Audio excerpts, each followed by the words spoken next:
noite, irmãos. Que bom estarmos juntos aqui para celebrarmos a graça do nosso Senhor Jesus Cristo. Amém? Amém.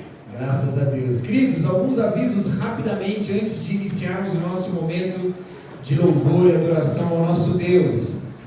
Vamos lembrar a todos do recadastramento de membros, tá bom, gente? Olha lá, ó. Então você que é membro da igreja, tá?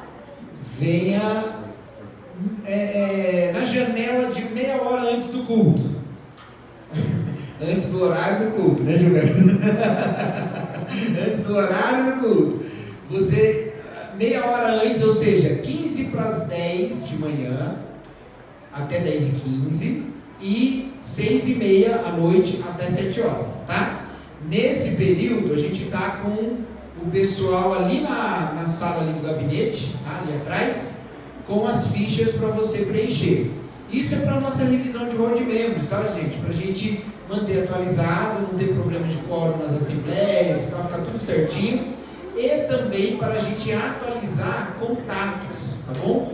Porque a gente precisa, às vezes, de um contato, né? Até para uma questão pastoral também, de cuidado mais próximo, e a gente faz muitos anos que não faz isso. Então, você coloca lá. A gente acabou substituindo o rol de membro por grupo de WhatsApp, né? Mas tá errado isso. Tem que fazer o rol de membro. Então, você, nessa janelinha aí, antes de todos os cultos, amém?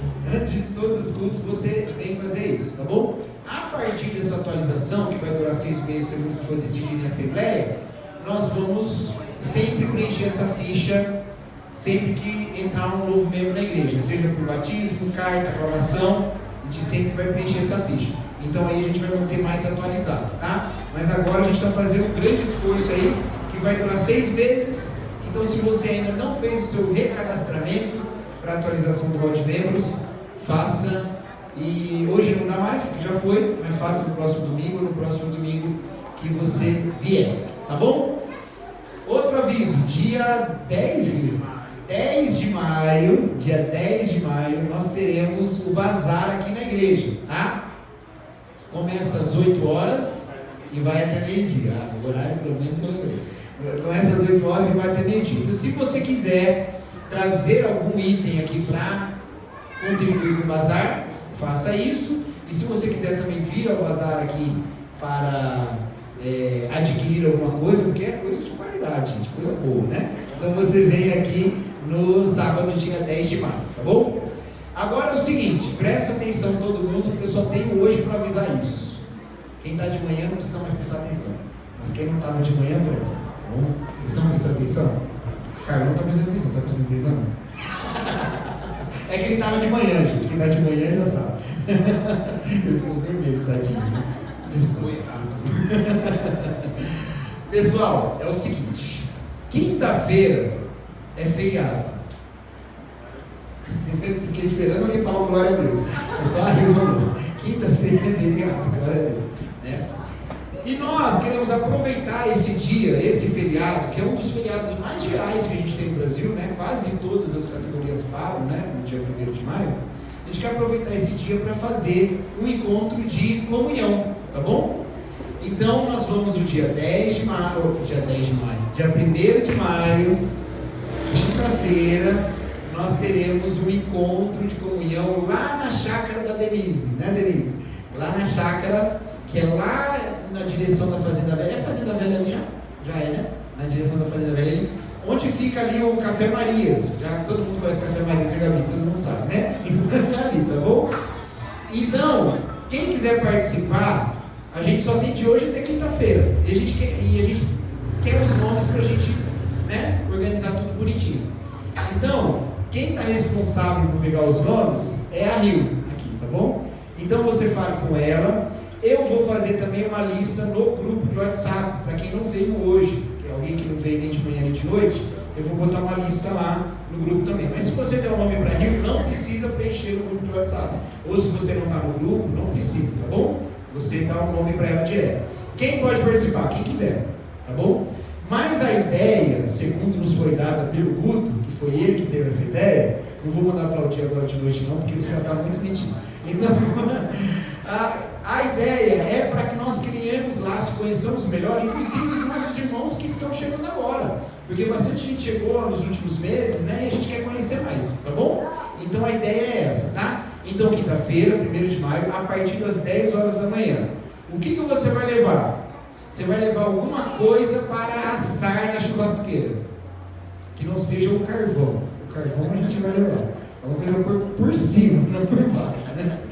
Então eu estou falando uma coisa porque tem gente que fala assim, não, mas eu vou levar tulipinho, outra, pode ser, tudo bem, ou carne, ou o que você quiser assar lá, tá bom? Que a gente vai fazer, e se possível, se você conseguir fazer isso, se não conseguir não tem problema, mas se você conseguir levar algum bolinho para a gente comer à tarde, tá bom?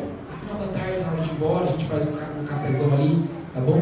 E vai embora, tá? Mas se não der o bolinho não tem problema, o almoço é mais importante, né? Tudo bem, gente? Tá? Ai, tem que coisa para beber também, né? Tem alguma coisa para beber, um refrigerante, um suco, aí você pensa, tá? Então é isso, tá bom? Você vê aí o que você leva, tá? Dê um nome só para a gente organizar. Chegou quinta-feira, não deu um nome porque eu não ia estar aí, mas aí choveu, resolvi não ir para a praia, vou ficar aqui. Pode ir, tá bom? Pode ir lá, não tem problema. Porque eu acho que essa margem vai ser pouca. Afinal de contas, todos vocês viajaram semana passada, vocês não vão viajar de novo semana que vem, né? Porque semana passada um monte de gente viajou, então. Tudo bem, gente? Amém? Queridos, a ideia é nós crescermos em comunhão, nós conhecermos uns aos outros, nós começarmos a criar laços de fraternidade com gente que está chegando agora, ou gente às vezes que já chegou há bastante tempo, mas a gente nunca conheceu, e a gente vai conhecer e ali criar comunhão e crescer junto, para que nós tenhamos a edificação mútua na palavra de Deus. Amém? Pronto, o último amém que eu vou pedir de vocês. Vamos orar, queridos? Vamos falar com o nosso Deus. Senhor nosso Deus, Pai eterno, Criador de todas as coisas, o único digno de toda honra, toda glória. Nós estamos aqui reunidos, ó Deus, porque reconhecemos a sua dignidade e sabemos, ó Deus, que o grande propósito da nossa vida é render glórias ao teu nome. Seja adorado, seja exaltado essa noite e em toda a nossa vida, até o dia em que partirmos desta vida para adorarmos de maneira ainda mais intensa diante do Senhor. Que o Senhor seja exaltado hoje e sempre, em nome e através de Jesus Cristo é que nós oramos. Amém. Boa noite, irmãos. Eu queria convidar você que pode a ficar de pé para a gente começar o nosso tempo de louvor.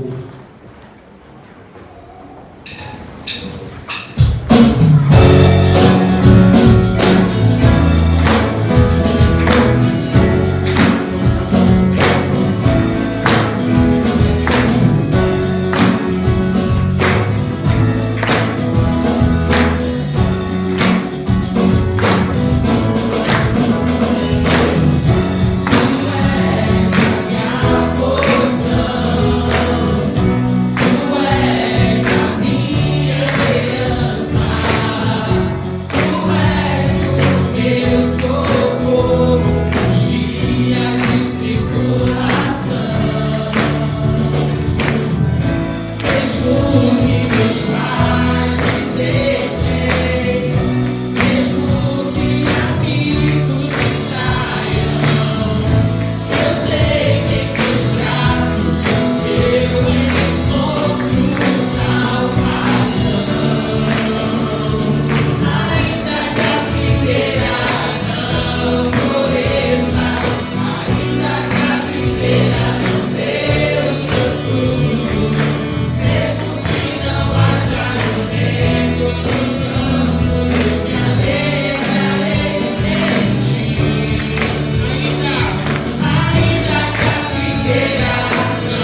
esperança, Deus.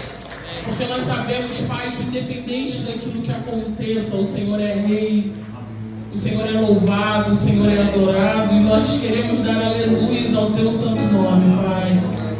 Encontre no nosso coração, Deus, um coração contrito, arrependido, Pai.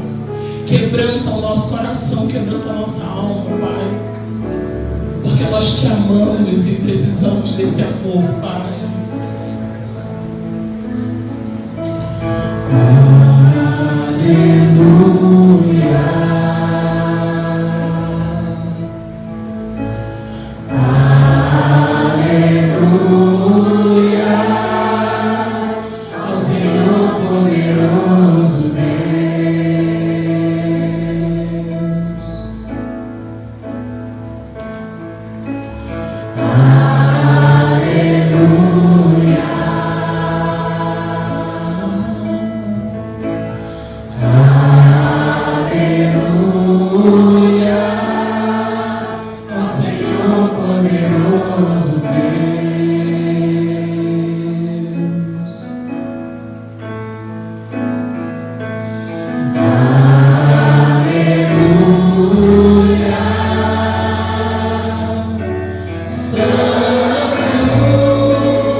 porque o Senhor é o centro da nossa vida, Pai.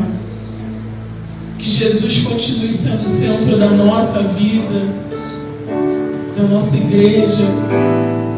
Obrigada por isso, Pai.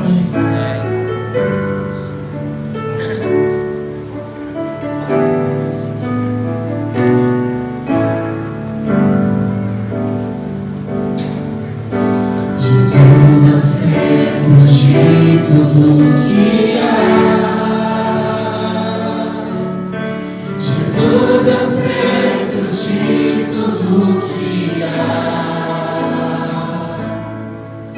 O início e o fim, desde a eternidade, tudo é sobre Jesus. Jesus. Jesus é o centro de tudo que há. Jesus é o centro de tudo que há. O início e o fim, desde a eternidade, tudo é sobre Jesus. Jesus, nada mais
Pai, o nosso desejo, Deus, como teu povo que canta, que louva o teu nome, Pai, é que o Senhor seja o centro da nossa vida, de tudo aquilo que fazemos. E nós sabemos que isso só é possível por causa da tua bondade, Pai. Tudo na nossa vida só é possível porque o Senhor é bom, porque o Senhor escolheu nos amar, Pai.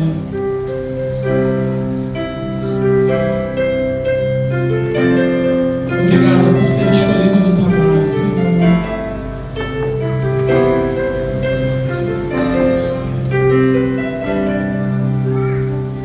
Te amo, Deus, tua graça nunca falha,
traz à memória, Deus, aquilo que nos traz esperança para os dias difíceis, para o sofrimento.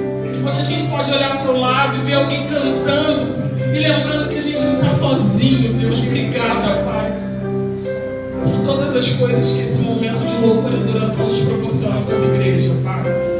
E assim eu também te agradeço por toda a bênção em amor e em graça que o momento da palavra também nos proporciona, Pai. Isso é uma graça, isso é presente do Senhor. O Senhor abençoe a vida da pessoa que trará a palavra hoje, Deus. Que nós nos estamos agraciados pelo Senhor, Deus, através da Tua palavra. E assim nós te agradecemos juntos, Pai. Nós te amamos, Senhor. Obrigada, Deus. Amém. Amém. Amém. Glória a Deus. Vamos orar pelas crianças e também já apresentar a palavra.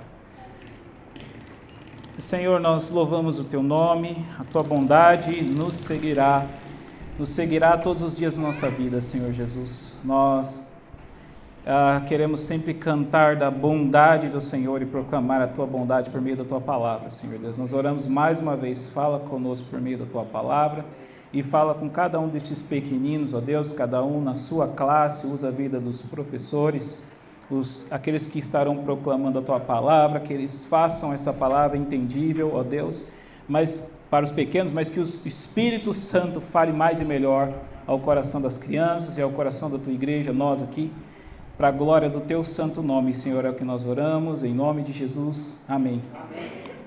Amém. Abra sua Bíblia em Mateus, capítulo 5, a partir do versículo 27.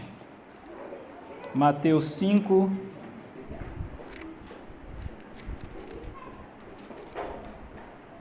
a partir do versículo 27, sem dúvida, essa está entre uma das pregações mais difíceis da minha vida. É um tema grave, mas necessário que nós colocamos na nossa série de pregações, que achamos que é um tema importante para esta série. Mateus 5, 27. Essa mensagem, se o Senhor nos permitir, nós vamos tratar do pecado da pornografia. E eu quero meditar com vocês a partir desse texto. Mateus 5, a partir do versículo 27, diz assim a palavra de Deus. Vocês ouviram o que foi dito, não cometa adultério. Eu, porém, lhes digo, todo que olhar para uma mulher com intenção impura, já cometeu adultério com ela no seu coração. Se o seu olho direito leva você a tropeçar, arranque-o, jogue-o fora, pois é preferível você perder uma parte do seu corpo do que ter o corpo inteiro lançado no inferno. E se a sua mão direita leva você a tropeçar, corte-a e jogue-a fora, pois é preferível você perder uma parte do seu corpo do que o corpo inteiro ir para o inferno. Nós decidimos falar especificamente sobre o pecado da pornografia, porque é um pecado que assola principalmente os homens, também muitas mulheres, e é a causa de prejuízo para muitos casamentos e, consequentemente, afeta toda a família. Então, o que eu quero fazer, antes de começar a exposição do texto que a gente acabou de ler, é falar um pouco mais sobre esse pecado e também um pouquinho como ele afeta o funcionamento do nosso cérebro. E não há dúvida de que o consumo de pornografia é claramente pecaminoso. Não há qualquer circunstância, não há qualquer quantidade que o consumo de pornografia seja normal para o crente. Deixa eu fazer um adendo aqui, que eu comecei a falar e deixa eu me explicar. Eu vou tentar ser o menos explícito possível, tá? A gente está aqui com os 12 mais, as crianças já saíram, mas eu também não quero, ser gatilho para ninguém aqui. A gente quer tratar o pecado, não desencadear ele. Voltando. É claramente pecaminoso, irmãos. E primeiramente, o pecado da pornografia, ele é um pecado contra o segundo maior mandamento da lei. o mandamento de amar o próximo como a si mesmo. O Senhor Jesus disse que toda a lei e os profetas dependem de 2 mandamentos. O mandamento de amar a Deus de todo o coração, de toda a alma, de todas as forças, e de amar o próximo como a si mesmo. Então imagine você, alguém consumindo pornografia, e de repente naquelas imagens aparece a sua filha, aparece a sua mãe, aparece a sua esposa, alguém da sua família. Como você acha que seria a reação desse homem ou dessa mulher? Pois bem, aquela mulher desconhecida ou aquele homem desconhecido, naquelas imagens, ele tem essa importância para alguém e principalmente para o seu Criador. Ao consumir pornografia, eu estou desumanizando a pessoa daquele conteúdo. A pessoa deixa de ser uma pessoa e torna-se um objeto de prazer, uma coisa para ser consumida. Naquele momento, aquela pessoa é um escravo sexual para minha satisfação. Mas esse pecado da pornografia, ele também é um pecado contra o primeiro maior mandamento, o mandamento de amar a Deus. E eu quero lembrar com vocês um caso que aconteceu em 1995. Foi um pastor da Igreja Universal, é bom lembrar o nome dele, né? Sérgio von Helder, os irmãos vão lembrar. Ele foi aquele pastor que chutou e declarou insultos contra uma imagem de Nossa Senhora Aparecida em rede nacional durante o programa Despertar da Fé, que era transmitido pela Rede Record de televisão. E o que esse homem fez foi extremamente ofensivo para toda a comunidade católica do Brasil e do mundo. A coisa foi tão difícil que o Edir Macedo tirou ele do hall de pastores lá. Chutar aquela imagem da santa demonstrou um ato de desprezo pela própria santa e não pela imagem. Agora, com essa ilustração em mente, irmãos, da mesma forma, o desprezo pelo ser humano que é criado à imagem de Deus é uma ofensa ao próprio Deus. Antes mesmo do primeiro homicídio da história ter sido cometido por Caim, ele já é chamado de pecado por Deus em Gênesis 4:7. E em Gênesis 9:6, Deus diz que o pecado do homicídio deve receber a pena de morte. Por quê? Porque Deus fez o homem à sua imagem, Deus fez o ser humano à sua imagem. Na pornografia, homens e mulheres entregam seus corpos, entregam as suas vidas à prostituição, tomando a imagem de Deus em vão. Outros vão gravar esse conteúdo e vão comercializar esse conteúdo, fazendo dinheiro com esse pecado e divulgando para que outros o consumam. E na ponta desse processo, homens e mulheres vão consumir essa degradação da imagem de Deus. Eles estão dizendo amém para essa degradação. Eles estão concordando com esse pecado e consumindo esse pecado, pecando também. Os católicos se revoltaram com o pastor Sérgio, porque ele chutou a imagem da sua santa. Mas os crentes, quando consomem pornografia, eles se deliciam com uma ofensa muito maior à imagem não de uma santa, mas à imagem do próprio Deus. E em terceiro lugar, além de a pornografia ser um pecado contra Deus e contra o meu próximo, ela é um pecado contra mim mesmo. E aqui eu quero falar um pouco do que acontece no cérebro de uma pessoa quando a pessoa consome esse tipo de coisa. Porque alguém vai tentar te vender a ideia que isso é um estimulante, que isso vai melhorar a sua vida conjugal.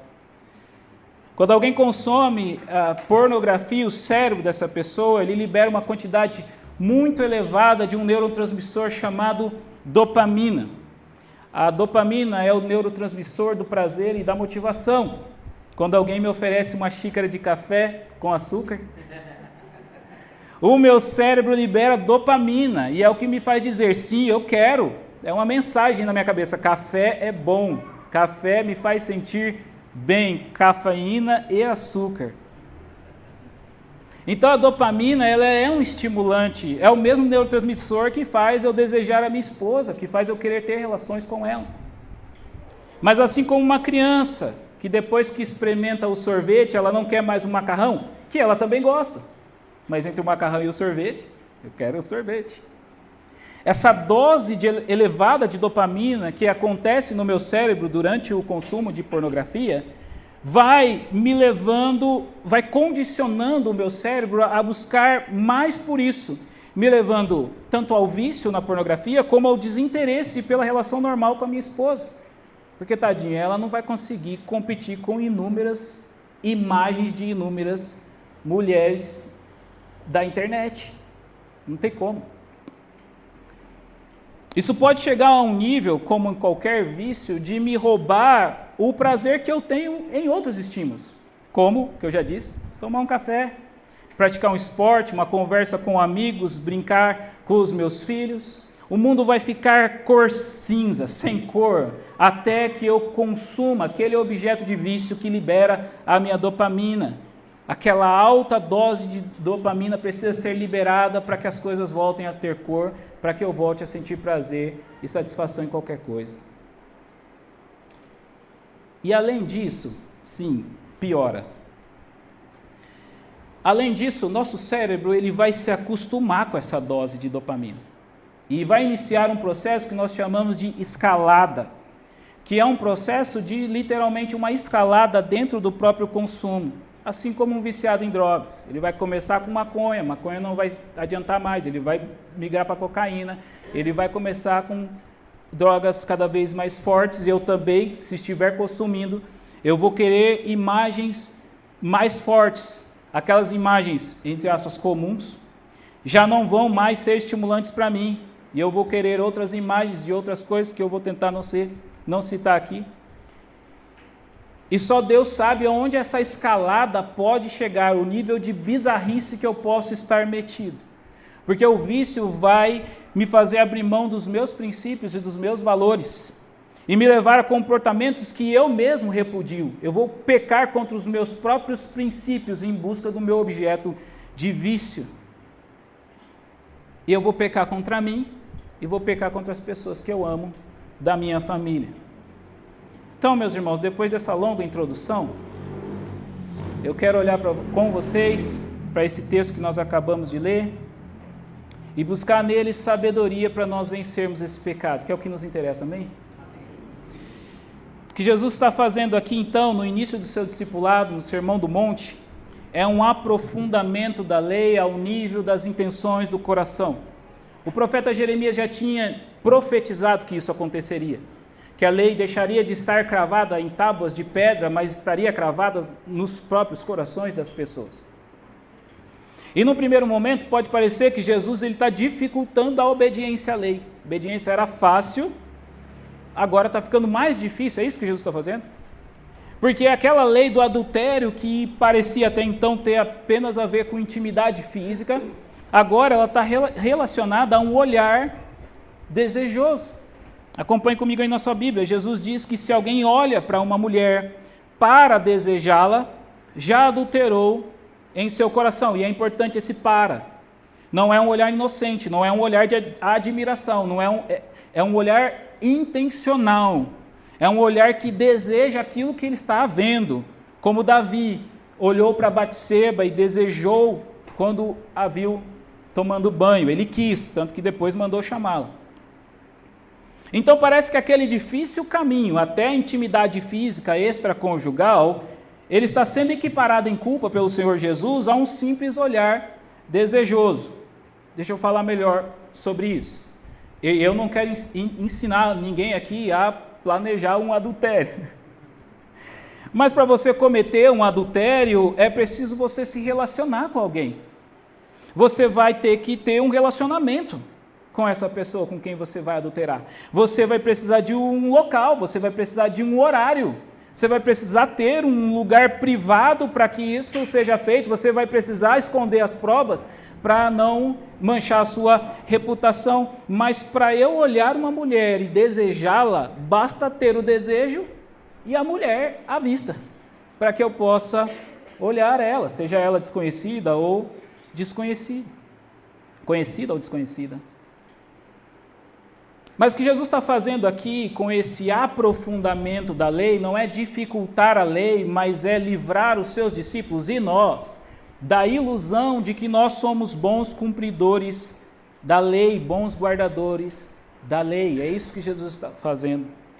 O que Jesus está fazendo aqui é expor pelo espírito da lei o quão pecadores nós somos. Nós não precisamos chegar às vias de fato, porque nós já adulteramos no nosso coração, mesmo que o adultério físico ele não seja cometido, no desejar do coração, o pecado do adultério já foi cometido. E o Senhor Jesus faz isso porque Ele não gosta de nós, pelo contrário, Ele faz isso porque Ele nos ama. Porque é tendo uma visão realista do quão pecadores nós somos, que nós temos a dimensão do tamanho do favor de Deus em nos salvar. Amém? E é esta exatamente a função da lei. A função da lei é expor o nosso pecado, é mostrar que nós temos uma dívida impagável com Deus e nos fazer implorar a Deus perdão por meio do sacrifício de Jesus e não em qualquer recurso que a gente possa oferecer para Deus. A lei nos dá o diagnóstico, para que depois a graça de Cristo venha e nos dê a cura. Então ela é boa nisso, em nos dar o diagnóstico correto, para que a gente vá procurar o remédio correto, a graça de Deus em Cristo Jesus. Então, nos próximos versículos, depois de ter dado essa dimensão, essa nova dimensão da lei do adultério, o que o Senhor Jesus vai fazer é dar uma dimensão da condenação e do quanto nós deveríamos estar dispostos a sacrificar para nos livrar daquilo que nos colocasse nesse caminho de condenação, daquilo que me faz pecar. Ele diz que seria mais vantajoso arrancar o meu olho direito com as minhas próprias mãos e jogá-lo para longe de mim, se fosse o meu olho direito que me afastasse de uma vida santa. Seria mais vantajoso, seria mais lucrativo viver a vida toda cego de um olho que eu mesmo arranquei e me livrar da condenação do inferno, de uma vida de pecado causada por esse olho. Porque a vida eterna com Cristo vale mais do que o meu olho direito. Seria mais vantajoso eu cortar a minha mão direita, que é a mão que eu mais uso, e jogá-la para longe de mim, se fosse ela que me fizesse cair no pecado. Cortar a minha própria mão direita é um custo pequeno, é baratíssimo, se isso me tirar de um caminho de condenação e me colocar num caminho de salvação eterna. Mas antes que alguém faça alguma besteira, deixe-me te dizer que não é a sua mão direita nem o seu olho que te faz pecar. Pode deixar eles aí no seu corpo. O que nos faz pecar é o nosso próprio coração. E é por isso que a nossa salvação não custou uma mão, um pé, um olho, mas o precioso sangue de Jesus Cristo vertido na cruz do Calvário. Veja, meus irmãos, Ele nos mostrou o quão cara é a nossa salvação. E depois, Ele mesmo pagou este preço por nós. Já viu quando você ganha um presente, tem que trocar e acaba descobrindo o custo daquele presente? E você fala, meu Deus, a pessoa me deu um presente tão caro. É isso que Jesus fez. Ele mostrou o custo desse presente. E depois Ele pagou esse presente por nós. Ele pagou o preço. Mas o que nós sempre devemos nos perguntar é, preço do quê? Preço do que Jesus pagou por nós? O preço da nossa salvação. E o que é a nossa salvação? A nossa salvação é o direito de nós sermos feitos filhos de Deus.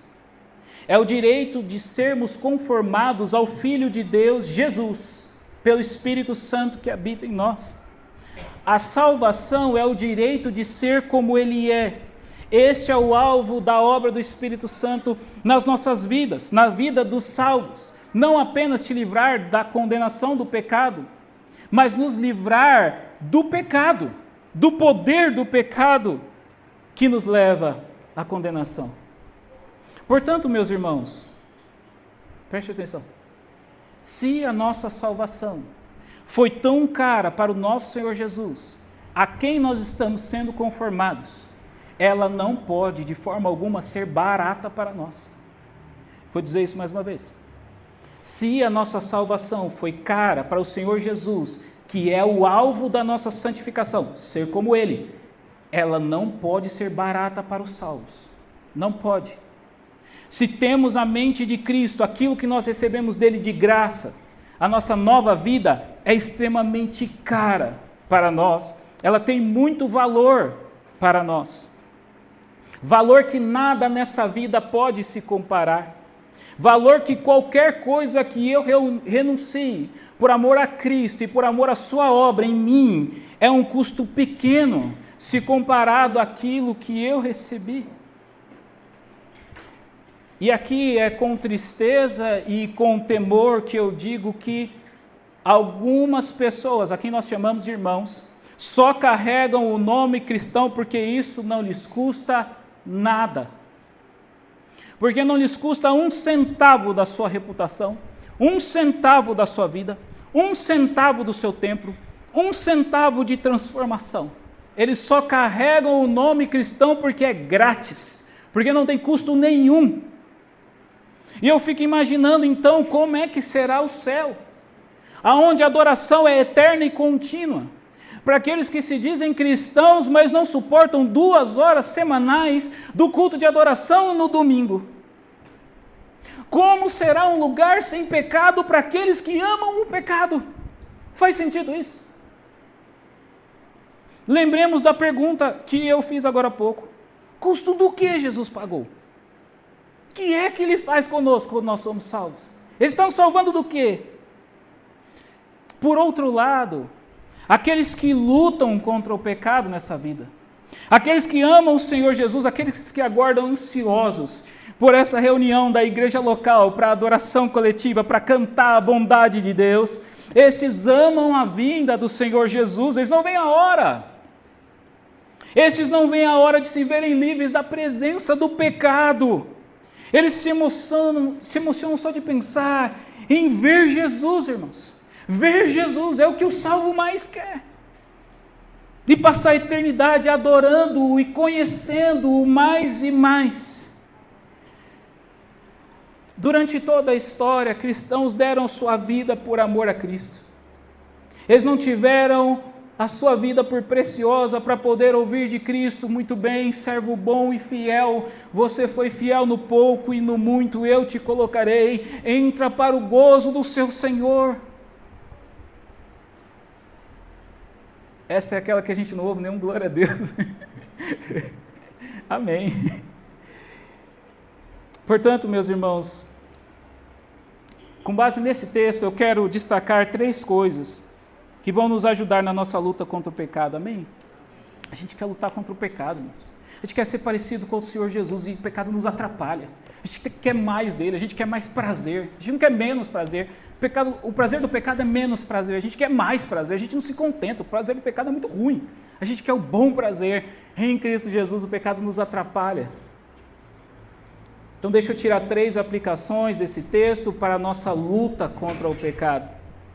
Primeiro, a nossa luta contra o pecado, ela precisa ser real. Precisa ser real. E agora, falando especificamente sobre o pecado da pornografia, talvez num primeiro momento, irmãos, alguém vai ter que cortar sim. Não a mão, não o olho, mas o acesso irrestrito à internet. Na luta contra o pecado da pornografia, talvez seja necessário, talvez não, é necessário comprometer-se com prestações de contas para um homem de Deus, para uma mulher de Deus. Quando eu cair, alguém tem que saber que eu caí. A minha reputação de santo homem de Deus, de santa mulher de Deus, vai ter que ser comprometida. E a verdade do meu pecado vai precisar vir à tona. Porque este é um tipo de pecado que cresce no anonimato, que cresce no sigilo. Eu preciso que alguém me acompanhe.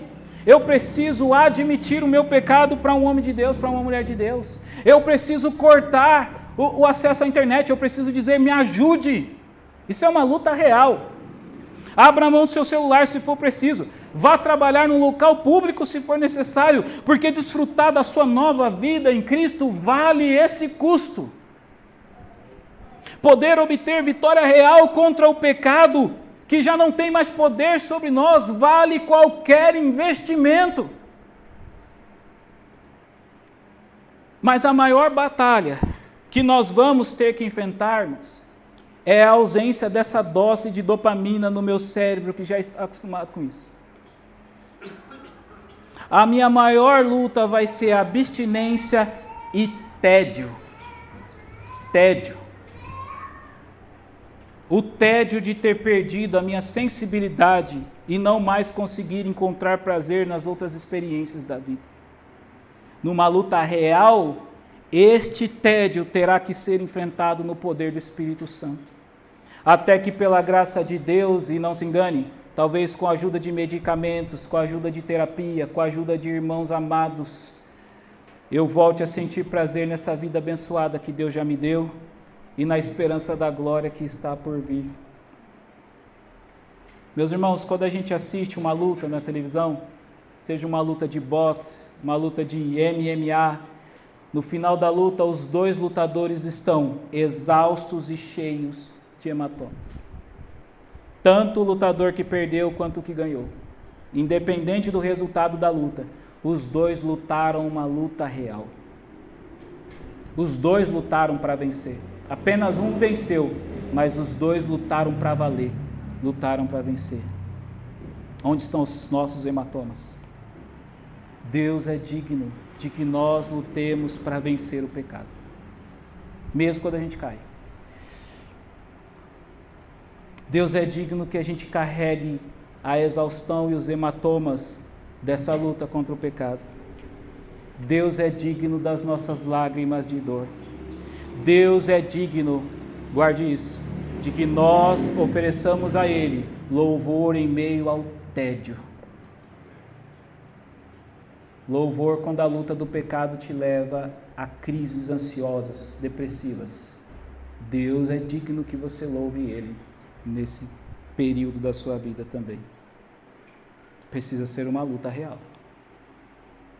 Mas além de ser uma luta real, a luta contra o pecado é uma longa batalha, é uma longa corrida. No final da sua vida, Paulo diz a Timóteo que combateu um combate e terminou uma corrida. Combati o bom combate e terminei a corrida. Paulo combateu um combate que durou a vida inteira. E correu uma corrida que durou a vida toda. Nós precisamos ter em mente que a batalha contra o pecado, qualquer pecado, todos os pecados com os quais nós estamos lutando, é uma batalha longa, comprida, para que quando nós cairmos, não se nós cairmos, mas quando nós cairmos, nós possamos nos levantar e continuar lutando. Se a gente achar que a luta contra o pecado é uma luta curta e fácil, na nossa primeira queda nós vamos desanimar de lutar. O nosso acusador, que já fica ali do lado, ele já vai tentar nos convencer que a gente já devia ter vencido esse pecado já tem um tempo. E que se a gente caiu de novo, é porque a gente não tem jeito mesmo. É porque nós nunca vamos vencer esse pecado. Por isso é tão importante a consciência de que nós estamos numa corrida. Nós estamos numa batalha que é longa, que envolve várias e várias lutas. E que nós podemos passar anos e anos sem cair no pecado e em algum momento nós acabarmos cometendo o pecado novamente. E é por isso que é tão importante, eu quero frisar isso de novo, não andar sozinho. Quando eu cair, alguém precisa saber que eu caí. Um homem de Deus, se você é um homem, uma mulher de Deus, se você é uma mulher, por favor, não inverta essas coisas, que possa me aconselhar, que possa orar comigo, que possa me lembrar que o sangue de Jesus me purifica de todo o pecado, que me estenda a mão, me ajude a levantar e continuar a corrida que vai me levar ao céu, amém?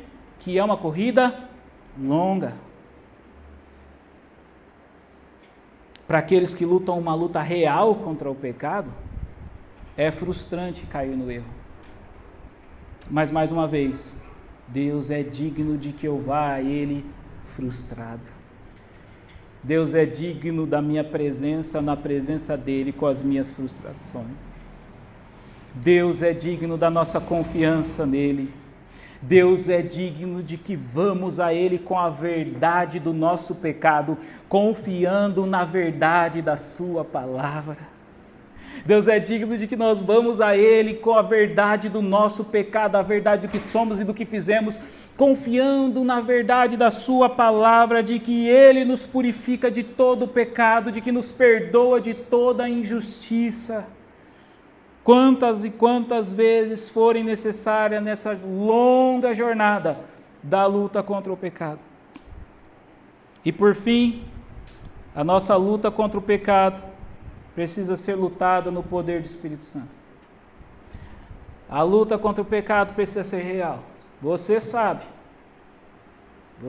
se a sua luta contra o pecado é real. A luta contra o pecado precisa ser consciente de que a batalha é longa, de que a jornada é longa. E a luta contra o pecado precisa ser lutada no poder do Espírito Santo. Paulo diz aos Filipenses: desenvolvam a sua salvação com temor e tremor, porque Deus é que efetua em vós tanto o querer como realizar segundo a sua boa vontade. Veja, o que Paulo está dizendo basicamente é: trabalhem, porque Deus trabalha. Porque se Deus não trabalhasse, o nosso trabalho seria em vão. Se Deus não guardar a cidade, é vão o trabalho da sentinela. Se Deus não edifica a casa, em vão trabalham os que a edificam. E se Deus, por meio do Espírito Santo, não operasse em nós essa obra de santificação, a nossa luta contra o pecado, mesmo se eu arrancasse um olho da face, mesmo se eu cortasse a minha mão direita, seria uma luta vã. Mas graças a Deus, o nosso trabalho não é vão, Senhor. Deus luta por nós enquanto nós lutamos. E Ele garante a nossa vitória contra o pecado. E nós lutamos na dependência de Deus. Lutamos porque o Espírito Santo luta. Se você é um recém-nascido na fé, nós, como igreja, estamos ansiosos por aquilo que o Senhor ainda vai fazer na sua vida. Porque Ele é fiel para completar essa obra que Ele começou na sua vida. Se você é um maduro na fé, nós gostaríamos muito de ouvir daquilo que o Senhor já fez e ainda está fazendo na sua vida. Porque a gente precisa constantemente nos lembrar, meus irmãos, por meio daquilo que a gente vê e por meio daquilo que a gente ouve uns dos outros, que o pecado já não tem poder sobre aqueles que estão em Cristo Jesus. Nós estamos falando de uma luta real, de uma luta longa, mas de uma luta que você já tem, que eu já tenho, vitória em Cristo Jesus, porque Deus é que luta essa luta conosco. Aqueles que no poder do Espírito Santo se dispõem a lutar essa luta real, se dispõem a entrar nessa longa jornada, nessa longa batalha contra o pecado, na dependência do Espírito Santo, experimentam todos os dias o milagre da transformação de um pecador em um filho de Deus. Talvez enquanto eu estou falando aqui, você já passou por tudo isso e deve estar pensando com um coração grato, não orgulhoso, pelo amor de Deus, um coração grato. Olha o que o Senhor já me fez nessa minha longa jornada, nessa minha longa batalha. E o quanto Ele ainda tem a fazer nas nossas vidas. É um milagre diário. A vida da santidade é um milagre diário. E essa é a vontade de Deus para nós. A vontade de Deus. A nossa santificação, como Paulo diz aos Tessalonicenses. Amém? Vamos orar?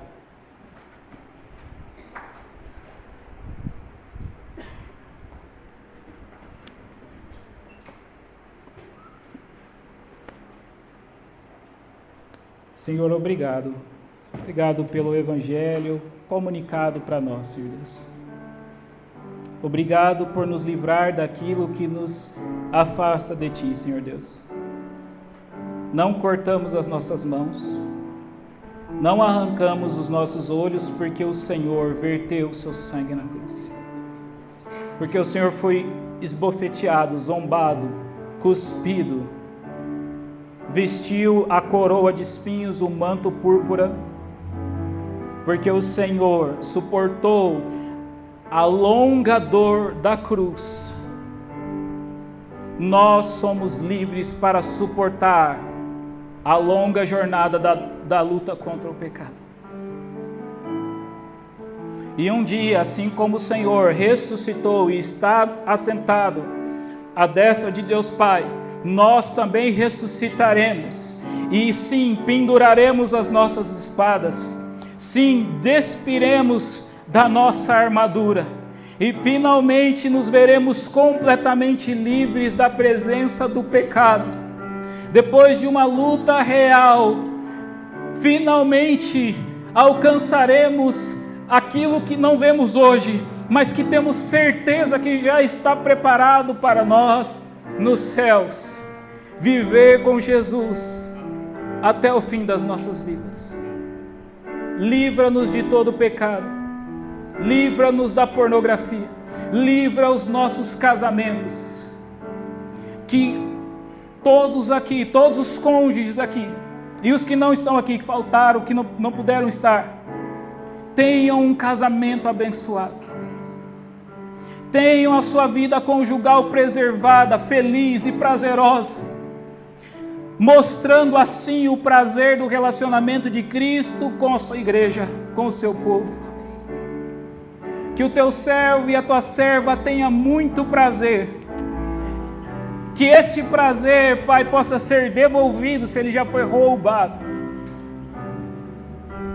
Mas que principalmente o nosso maior prazer seja estar diante de Ti, em devoção, seja viver uma vida que cresce no conhecimento de Jesus, todos os dias.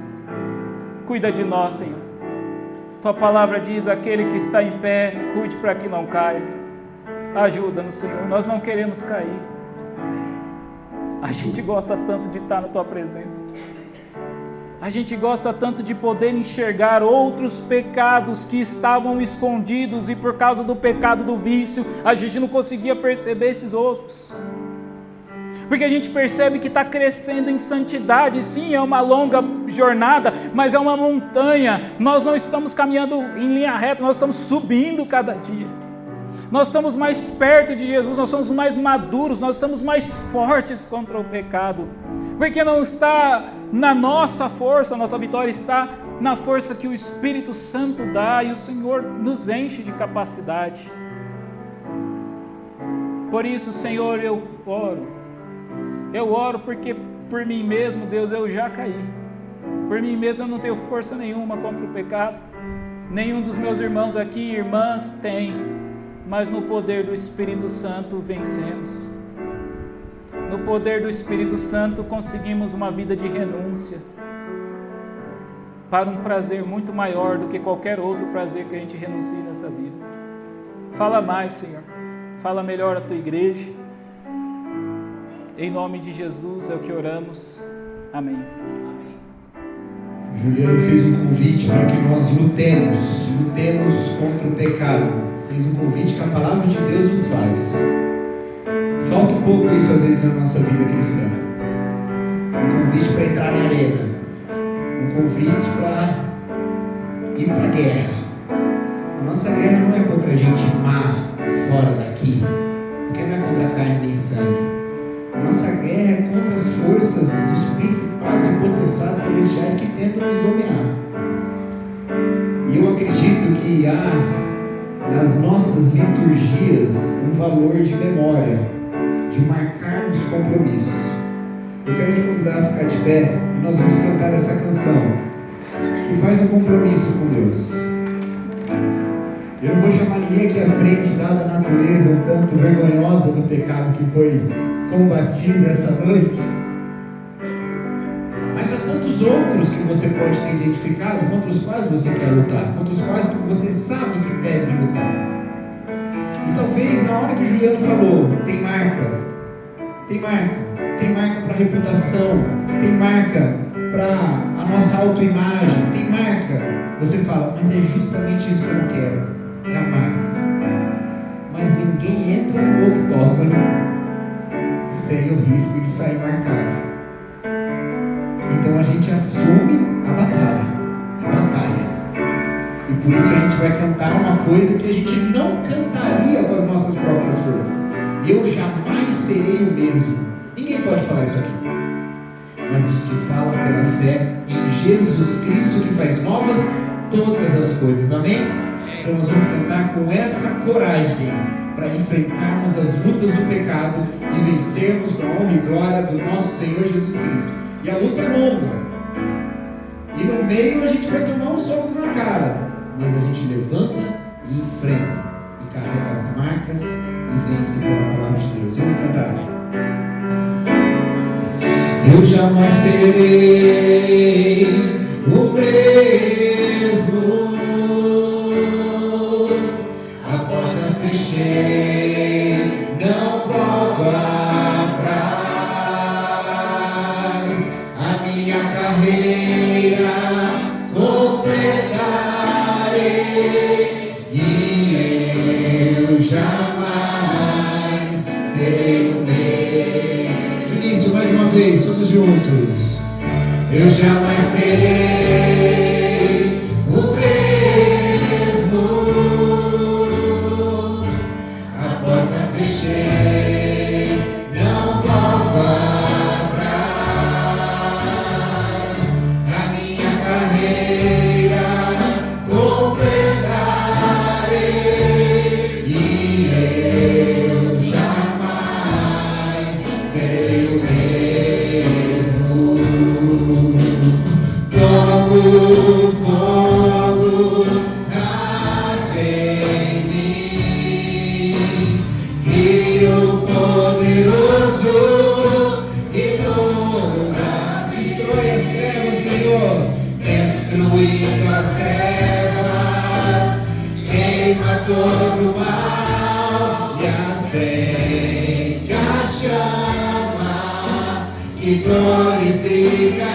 Como fogo vem queimar o mal, Senhor.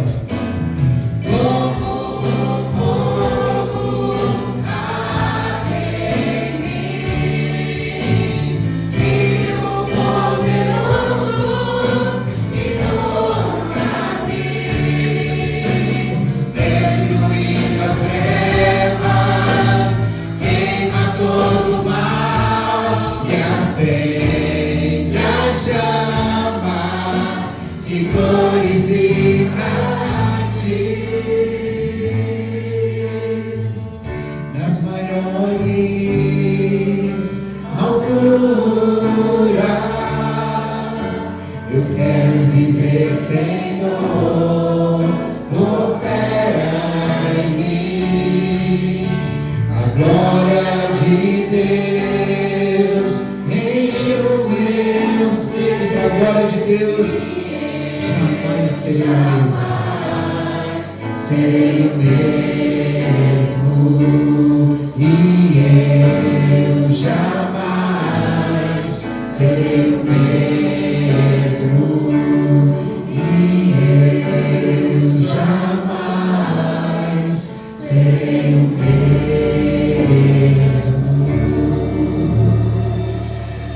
Nosso Senhor Jesus Cristo, não queremos ser os mesmos, ó Pai, porque queremos ser como o Senhor é.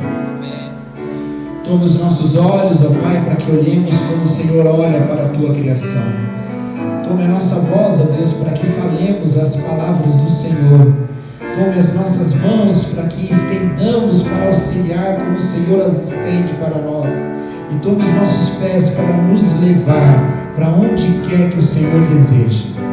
E acima de tudo, ó Deus, toma o nosso coração, aquele de onde procedem as fontes da vida, para que o Senhor nos renove à semelhança do novo homem Jesus Cristo, para que assim, ó Pai, dia após dia, na batalha contra o pecado, a glória do Senhor seja sempre exaltada.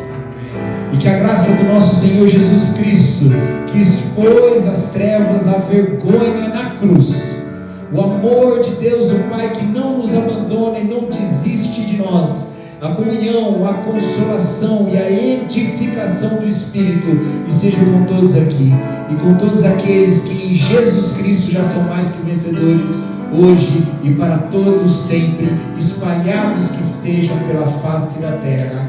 Amém. Que o Senhor nos abençoe, os irmãos podem se sentar.